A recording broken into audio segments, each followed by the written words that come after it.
Five Nights at Freddy's is a game series about killer animatronics that have been stuffed with the souls of dead kids. But you already know that, of course. MatPat has made more than enough videos dissecting the lore. I'm very much an outsider to this franchise. I can never deal with horror and have only played a little of Security Breach, the buggy mess that it is. But let's wind back there. The lore. If you're watching this video, you probably know quite a bit about it. But where did you get that knowledge from?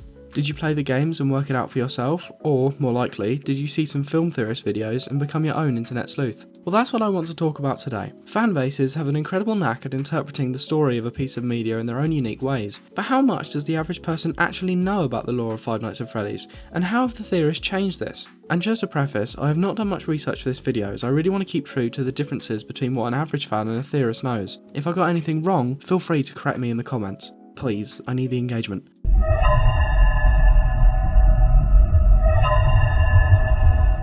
The games were originally made by this guy called Scott Cawthon. Now Scott is a Christian, and he had a go at making some religious games, but a lot of people called his animal characters creepy and likened them to the animatronic mascots of places like Chuck E. Cheese. Scott heard this and thought he'd nick that idea, and so he started making a lovely little point-and-click horror game about a child murderer, and this became a franchise aimed at children? Crazy.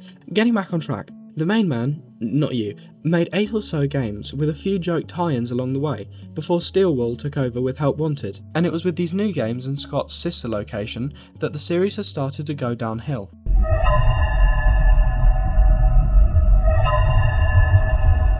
Before we talk about the lore, we have to cover what the story of the games actually is, at least to an outside observer. As someone who doesn't engage much with the theorist lore, the story I and many others know follows the direct chronology of the games. The first game follows a new security guard tasked with watching over Freddy Fazbear's Pizzeria, but after Phone Guy lets you know that the animatronics get a bit quirky at night, you now have to survive as they come to kill you. In this first game there are 5 animatronics: Freddy the Bear, Bonnie the Bunny, Chica the Chick and Foxy the Fox, unsurprisingly. But you may be noticing that's only 4. That's because the 5th animatronic, a secret yellow Freddy, is hidden in the back. This yellow bear seems to be able to mess with your mind, pushing some kind of supernatural narrative. But don't worry about that now. Phone Guy mentioned something about a bite of 87 before his death, and you don't want to be next.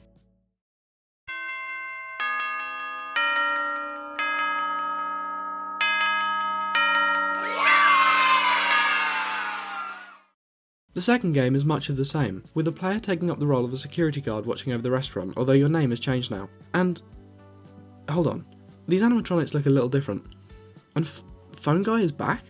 Didn't he die? So FNAF 2 is actually a prequel. Anyway, there are also new animatronics now, the Toy Forms, and Toy Foxy seems to have become some monster called Mangle. There's also this new guy called the Marionette, who really needs to calm down. While the story of this game isn't much different to the first game besides some gameplay differences, the new story details come in these little 8-bit segments. They introduce us to this coloured character, this purple guy, who's done a little bit of murder. This guy kills some kids, stuffs their bodies in the animatronic suits, and then their souls come back to kill him and stuff him in another yellow suit, this time a bunny like Bonnie. Bunny. Bonnie. Ah! Was that the bite of 87?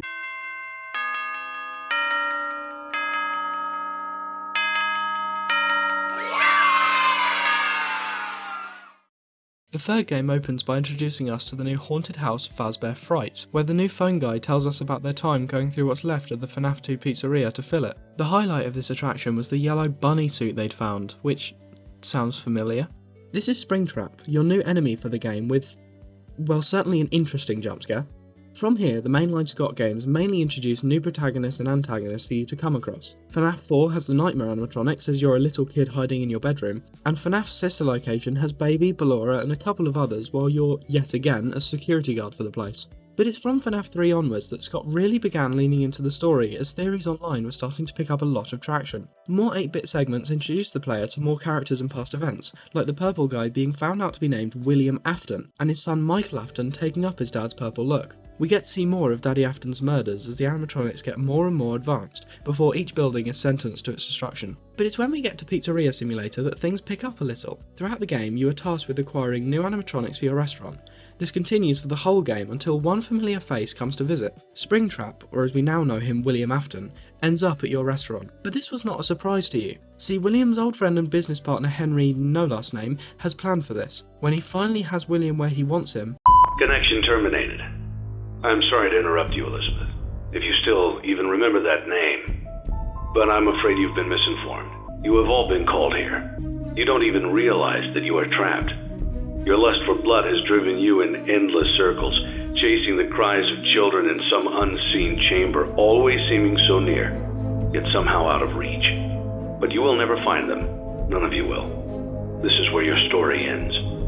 This place will not be remembered, and the memory of everything that started this can finally begin to fade away. And to you monsters trapped in the corridors, be still and give up your spirits. They don't belong to you.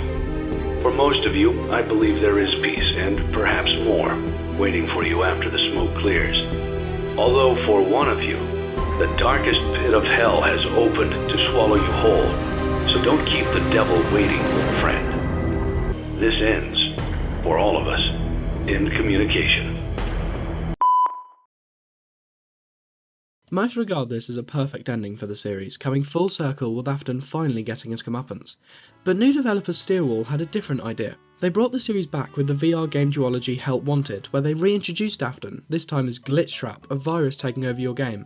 These games act as a soft reboot for the franchise, and so they also recontextualise the events of the Scott games as possibly being the work of a rogue developer, a nod to Scott himself. Then we get the security breach. For the second time in the franchise, you play as a child, this time stuck in the Pizzaplex, an enormous pizzeria that Fazbear Entertainment has built. While all the usual animatronics are back, with the addition of Monty the Alligator, the focus, at least in the marketing, is on newcomer Vanny. She's presented as the new big bad of the franchise before the game immediately forgets about her to shift focus back onto William Afton again. It turns out he's actually still alive, buried under the Pizzaplex in the location of one of the other game's pizzerias, so I guess Help Wanted story about a rogue developer wasn't true after all. But then the DLC Ruin comes in and says that actually wasn't Afton, but instead a mimic, a new type of animatronic that can perfectly replicate someone's voice and appearance. This one clearly took some liberties with Springtraps though. The Secret of the Mimic, the next game in the franchise, goes into these animatronics more. This new game also introduces a new business partner for Afton, saying that he might not have been to blame for everything after all. And that's where we're up to with the games. So how did the fans and theorists interpret all of this?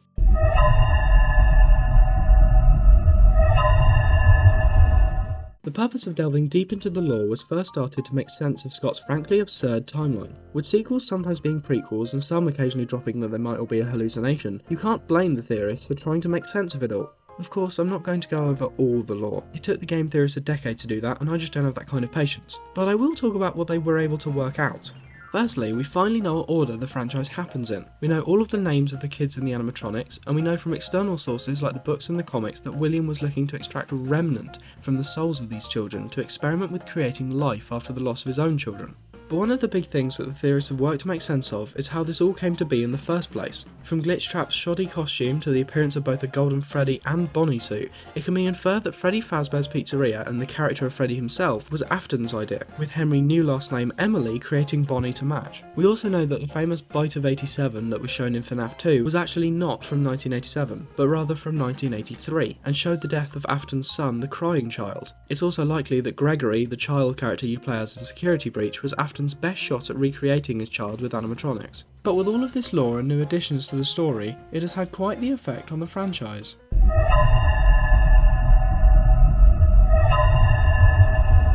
Fans creating their own theories for FNAF can be both good and bad. It certainly helps to sustain interest in a project. MatPat and the game theorists have almost single-handedly kept viewers interested in FNAF and what new installments can add to the lore. However, the constant theorising has two main side effects that affect all franchises with such dedicated fan bases. Firstly, Five Nights at Freddy's was created as a horror franchise about a child murderer. However, through fun, kid-friendly videos discussing the story, it has brought in a younger audience. This means that the games have had to lessen the scares to allow younger players to enjoy them. It also affected the production of the movie, as they had planned for it to be a lot darker and possibly R-rated, but the amount of younger fans wanting to see it made them restrict themselves to a PG-13 rating. This meant that the scares had to be reduced, making the film feel unsure of what it wanted to be between a horror and a fun action comedy. But most importantly, it has heavily affected the presentation of the franchise. Kids want toys, and so FNAF has had to become a much more marketable brand. Every character has a brighter and more colourful design so that 50 toys of them can be sold, and variants and play features mean that this franchise takes up a whole section of the toy aisle, exposing it to more children and lowering the audience demographic even more, losing the core appeal of this franchise as a horror.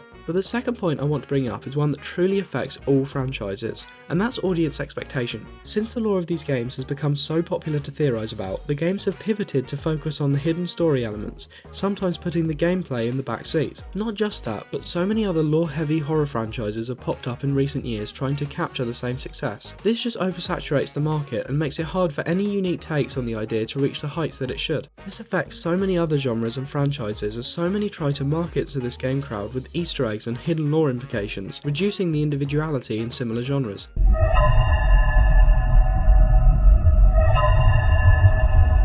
So, to conclude, do I really think fan theories and lore have ruined FNAF? No, of course not. Even as a relative outside viewer, I've still got a lot of enjoyment out of this franchise, and I know that so many of you have too. And at the end of the day, isn't that all that matters? Like what you like, theorise however much you want, and take or leave as much of the lore as you please. It's all just a bit of fun.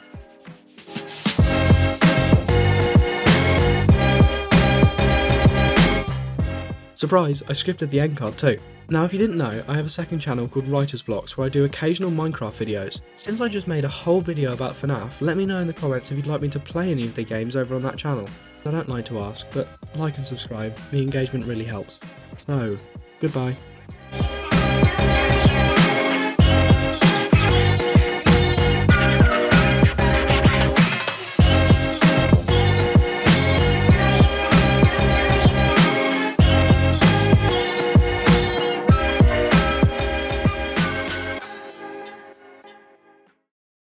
I mean, I have to do one, surely.